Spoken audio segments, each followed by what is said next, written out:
vybudovanie alebo budovanie socializmu vo východnej Európe, Slovensku až po Kamčatku, bol neuveriteľný hospodársky zázrak, ekonomický, priemyselný, vzdelanostný, vedecký zázrak, zázrak zdravotníctva a zázrak dodržiavania ľudských práv a zázrak civilizácie. Stúpol počet vražd dvojnásobne po roku 1990, počet vykradnutých bytov 5-násobne, počet áv vykradnutých, počet narkomanov, počet alkoholikov, počet ľudí, ktorí žijú v kanáloch. Raz som pozeral debatu, neviem, možno je to 5 rokov, ruská vláda s komunistami ruskými, koľko majú detí bezdomovcov. Vláda hovorí, že ich je len 1 milión. Komunisti hovorí, že 3 milióny. Predstavte si, 1 milión detí bezdomovcov. Oficiálna správa u nás hovorí, že u nás sa predajú ročne drogy za 3 miliardy korún. Koľko ľudí sa stratilo? A není ani pamäť. Koľko detí sa stratilo? Koľko ľudí bolo predaných? Oficiálna správa Ruska hovorí, že 800 000 dievčat bolo predaných.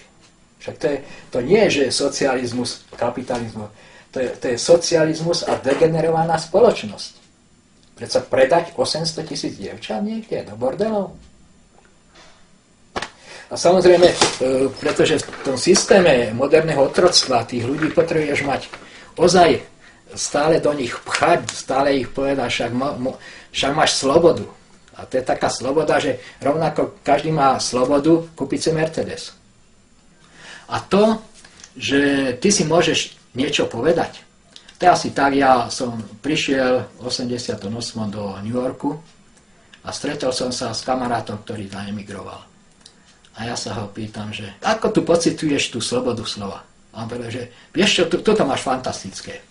Môžeš si hovoriť, čo chceš, kedy chceš a kde chceš. Problém je v tom, že nikto ťa nepočúva, nikoho to ani nezaujíma.